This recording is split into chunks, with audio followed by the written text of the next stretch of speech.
Hortus Focus. Hortus Focus. Hortus Focus présente.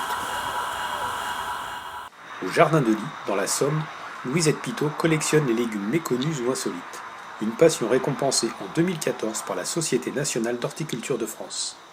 Pour mes jardins de légumes anciens, insolites, etc., j'ai d'abord cherché les végétaux, à partir de livres que j'avais lus, et je voulais ces végétaux pour faire un jardin perpétuel. Puis après, j'ai choisi aussi des légumes annuels, mais que se débrouillent tout seuls, c'est-à-dire qu'ils se ressèment tout seuls, sans que j'intervienne. Et mon travail, c'est uniquement de les retirer quand ils ne sont plus beaux, qui sont ressemés, et aussi d'enlever toutes les jeunes pousses qui gêneraient une autre plante ou qui seraient en trop grand nombre. C'est tout.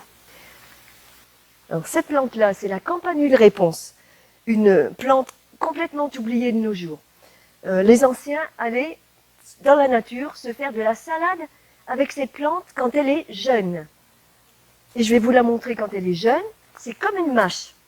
On en fait de la salade et en plus la racine est très charnue. On additionne à la salade. La glycine tubéreuse, Apios americana, qui est en fleurs actuellement, des fleurs assez jolies, dressée et non pas pendante comme celle de la glycine qu'on connaît, mais elle est cultivée ici pour les tubercules qu'elle produit. Et j'en ai mis dans le vinaigre blanc pour que l'on voit comment ils sont, voilà. Ils poussent en chapelet, ce qui explique que la plante peut être envahissante quand elle est bien établie dans un jardin. Et les tubercules se font cuire comme une pomme de terre. Alors ça, c'est l'igname de Chine, dont la racine est vraiment délicieuse.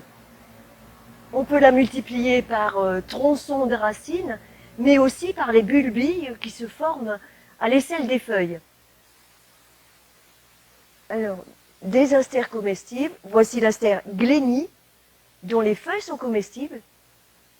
Ça, c'est le chou de Jersey, qui n'est pas là pour être consommé.